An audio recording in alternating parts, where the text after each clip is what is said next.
अब सबसे बड़ा सवाल ये है कि ब्लैक मनी को व्हाइट में कैसे कन्वर्ट किया जाता है। गवर्नमेंट और इनकम टैक्स डिपार्टमेंट के स्ट्रिक्ट रूल्स होने के बावजूद लोग अलग अलग तरीकों से ब्लैक मनी को व्हाइट में कन्वर्ट करते हैं, जिनमें से कुछ पॉपुलर मेथड्स ये हैं। ब्लैक मनी को व्हाइट में बदलने के कई तरीके होते हैं जो इलीगल भी हो सकते हैं और कुछ लूप होल्स का यूज करके लीगल भी दिखाए जा सकते हैं। पहला तरीका है रियल एस्टेट के जरिए। एक एग्जांपल से हम इसे समझते हैं। मान लीजिए रवि के पास 10 करोड़ का ब्लैक मनी है जो बिना किसी लीगल सोर्स से कमाया गया है। अब ये उसे बैंक में तो डिपॉजिट कर नहीं सकता क्योंकि बैंक में डालते ही इनकम टैक्स डिपार्टमेंट की नजर पड़ सकती है। तो रवि क्या करता है, एक अंडर कंस्ट्रक्शन प्रॉपर्टी या लैंड की डील करता है जो 10 करोड़ की है। बिल्डर या सेलर से बात करके वो 6 करोड़ व्हाइट में यानी कि चेक या बैंक से ट्रांसफर करेगा और 4 करोड़ कैश में पेमेंट कर देता है। अब यहाँ प्रॉपर्टी की वैल्यू ऑन पेपर केवल 6 करोड़ ही है। अब कुछ सालों बाद जब प्रॉपर्टी का रेट्स बढ़ जाते हैं तो रवि उसी प्रॉपर्टी को 20 करोड़ में बेचने का कॉन्ट्रैक्ट करता है। बायर से 20 करोड़ फुल पेमेंट बैंक में लेता है। अब रवि को 6 करोड़ व्हाइट मनी और 14 करोड़ एक्स्ट्रा प्रॉफिट दिखाता है। लेकिन अगर उसने प्रॉपर्टी को 3 साल से ज्यादा होल्ड किया हो तो उसको long term capital gain tax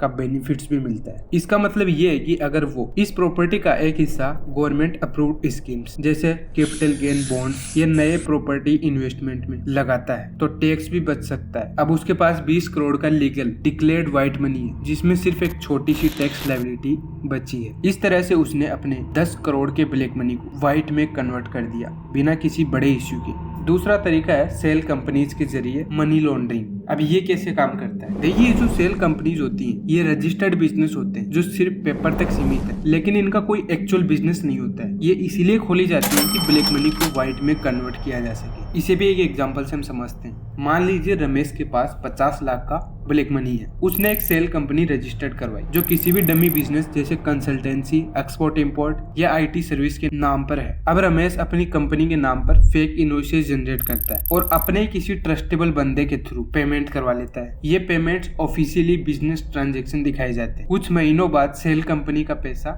Ramesh की पर्सनल अकाउंट में सैलरी, डिविडेंड या प्रॉफिट के रूप में आ जाता है। ये पैसा अब लीगली टैक्सेबल इनकम बन चुका है और ब्लैक से व्हाइट हो गए। अब जो तीसरा तरीका है वो है हवाला ट्रांजैक्शन। हवाला एक इलीगल फाइनेंशियल सिस्टम है जिसमें बिना किसी बैंकिंग चैनल के पैसे को एक जगह से दूसरी जगह ट्रांसफर किया जाता है। इसमें मोस्टली इंटरनेशनल कनेक्शंस होते हैं। एग्जांपल के लिए मान लीजिए सुरेश के पास 50 लाख रुपए का ब्लैक मनी जिसे वो व्हाइट करना चाहता है। वो एक हवाला एजेंट से कॉन्ट्रैक्ट करता है जो दुबई या किसी और कंट्री में ऑपरेट करता है। सुरेश उसके एजेंट को इंडिया में 50 लाख कैश में देता है। अब हवाला एजेंट का एक कॉन्ट्रैक्ट दुबई में सुरेश की किसी ट्रस्टेबल बंदे के अकाउंट में 50 लाख का डिपॉजिट करा देता है। सुरेश अब ऑफिशियली फॉरेन इन्वेस्टर बनकर पैसा इंडिया में किसी इन्वेस्टमेंट या बिजनेस के रूप में ला सकता है। अब एक सवाल आपके मन में आया होगा कि इस पूरे सिस्टम में किसी भी प्रकार का कोई पेपर वर्क नहीं होता, तो अगर कोई एजेंट पैसे लेकर फ्रॉड कर दे, देखिए ये जो पूरा सिस्टम होता है वो ट्रस्ट के बेस पर ऑपरेट करता है। अगर कोई एजेंट चीट करता है तो उसे इस पूरे नेटवर्क से बाहर कर दिया जाता है। ऐसा करने से उसे ही लॉस होगा क्योंकि ऐसा करने से उस एजेंट को आगे कोई भी काम नहीं मिलेगा और जान का खतरा अलग। ये पैसा अब लीगली व्हाइट मनी के रूप में इंडिया में एंट्री ले चुका है। ये process FEMA act prevention of money laundering act के अंडर इलीगल है। अगर पकड़े गए तो स्ट्रिक्ट सजा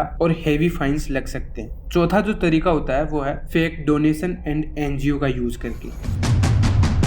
कई लोग फेक चैरिटेबल ट्रस्ट या एनजीओ बनाकर ब्लैक मनी को व्हाइट में कन्वर्ट करते हैं। एग्जाम्पल के लिए मान लीजिए मुकेश के पास 50 लाख का ब्लैक मनी है। उसने एक फेक एनजीओ रजिस्टर करवाई जो एजुकेशन फॉर पुअर है या हेल्थ चैरिटी के नाम पर है। अब मुकेश अपनी कंपनी से उस एनजीओ को 50 लाख का डोनेशन दिखाता है और ये जो डोनेशन है वो है टैक्स फ्री। अब 50 लाख एनजीओ के नाम पर आने के बाद पैसा अलग अलग बैंक अकाउंट्स में ट्रांसफर कर दिया जाता है जो कि मुकेश के ही को जानकार होते हैं। थोड़ी देर बाद एनजीओ की ट्रस्टी जो मुकेश का आदमी पैसा निकाल लेता है और किसी बिजनेस या प्रॉपर्टी में इन्वेस्ट कर देता है। ये पैसा अब लीगली व्हाइट मनी के रूप में दिखाई दे रहा है। अगर गवर्नमेंट को एनजीओ के फ्रॉड का पता चल जाए तो फॉरेन कंट्रीब्यूशन रेगुलेशन एक्ट और इनकम टैक्स एक्ट के अंडर स्ट्रिक्ट एक्शन लिए जा सकते हैं। अब पांचवा जो तरीका है वो है share market and penny stocks का यूज। स्टॉक मार्केट का यूज करके बक्स ट्रेडिंग के थ्रू अपना ब्लैक मनी को व्हाइट में कन्वर्ट करते हैं। एग्जाम्पल के लिए मान लीजिए रोहन के पास 50 लाख रुपए का ब्लैक मनी है। अगर वो सीधा 50 लाख स्टॉक मार्केट में डाल दे तो इनकम टैक्स डिपार्टमेंट को शंका हो सकती है, इसीलिए वो अपने फैमिली मेंबर्स,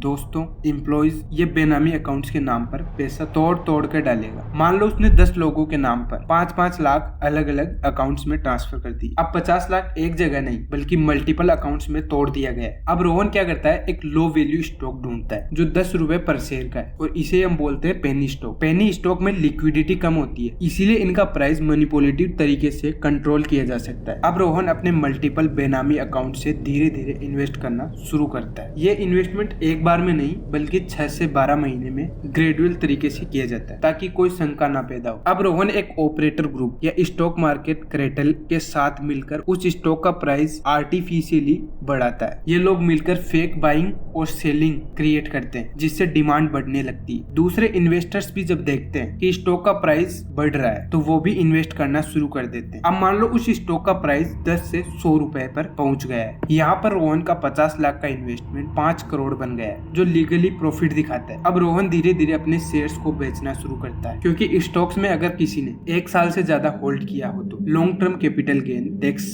बेनिफिट मिलता है। अब उसका 50 लाख का ब्लैक मनी लीगली 5 करोड़ के स्टॉक प्रॉफिट में बदल गया है। अब उस पर थोड़ा सा long term capital gain tax बढ़कर white money legally bank account में आ गया है। क्या ये तरीका सेफ है? बिल्कुल नहीं, क्योंकि अब सेबी और income tax department penny stocks के मूवमेंट को ट्रैक कर रहा है। अगर कोई अननेचुरल स्टॉक मूवमेंट दिखाई देता है, जैसे एक स्टॉक बिना किसी रीजन के 10x to 5x हो रहा है, तो सेबी उसको इन्वेस्टिगेट करती है। बहुत सारे लोग जो पहले ऐसा कर रहे थे उन पर स्टॉक मार्केट स्कैम और मनी लॉन्ड्रिंग चार्जेस लग चुके हैं। 2021-22 में सेबी ने ऐसे कई पेनी स्टॉक ऑपरेटर्स और बेनामी अकाउंट्स पर एक्शन लिया था। NSCL घोटाला। सेबी ने 2022 में NSCL घोटाले से जुड़े 5 प्रमुख कमोडिटी ब्रोकर्स पर 6 महीने का प्रतिबंध लगाया। उसके बाद 2024 में भाटिया कम्युनिकेशन मामला। सेबी ने 2024 में Bhatia communication and retail limited के शेयरों में हेराफेरी के लिए 5 संस्थाओं पर 50 लाख रुपए का जुर्माना लगाया और उन्हें 3 वर्षों के लिए